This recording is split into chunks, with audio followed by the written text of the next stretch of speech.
તો બનાસકાંઠાના થરાદમાં ઠેર ઠેર પાણી ભરાયેલા સામે આવ્યા। વરસાદ બંધ થઈ ગયો છે, 12 કલાક વીતી ગયા છે, પણ લોકોની હાલાકી ઓછી થઈ નથી, કારણ કે 13 ઇંચ વરસાદ વરસતા હજુ પણ ઘણા બધા નીચાણવાળા વિસ્તારોમાં પાણી ભરાયેલા છે।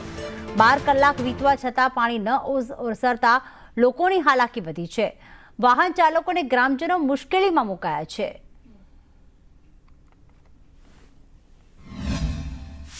मुख्य रस्तो है चणलमाना मंदिर वालों पानी लगभग 4 फूट जो भरायेलुं है राजेश्वर कॉलेजनी बाजूमां अने अमे त्याथी पाणी भरवा आवा शाना माटेनुं पाणी लई जाओ पीवा माटेनुं लगभग 3-4 दिवसनी तकलीफ है अजे कोई तंत्र आव्युं नहीं। शैणाल मातानुं मंदिर है राजेश्वर हाईस्कूलनी सामे अहीं आगळ 3 दिवसथी रस्ता ब्लॉक है।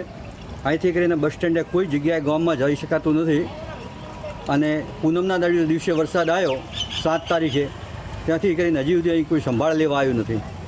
આવું પોલીસ ક્વાર્ટરની પાછળ પણ આ જ પોઝિશન છે, ત્યાં આગળ બધા ઘર ડૂબાઈ ગયા છે, ઘરની અંદર કોઈ જઈ શકતું નથી, ભરેલા ઘર મૂકી અને બહાર નીકળી ગયા છે, પણ કોઈ હજી સુધી સંભાળ લેવા આવ્યું નથી।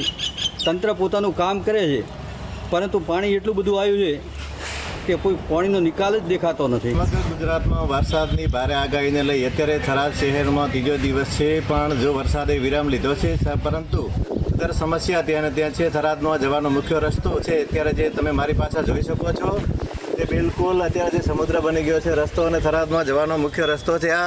અને આની અંદરથી અત્યારે જે પીવાનું પાણી ભરવા માટે પણ અંદરથી પસાર થઈ નહીં, ત્યાં પાણી ભરવા માટે આવવું પડે છે, અને વારંવાર રજૂઆત કરવા છતાં હજી સુધી કોઈ તંત્ર દ્વારા કોઈ નિકાલ આવ્યો નથી।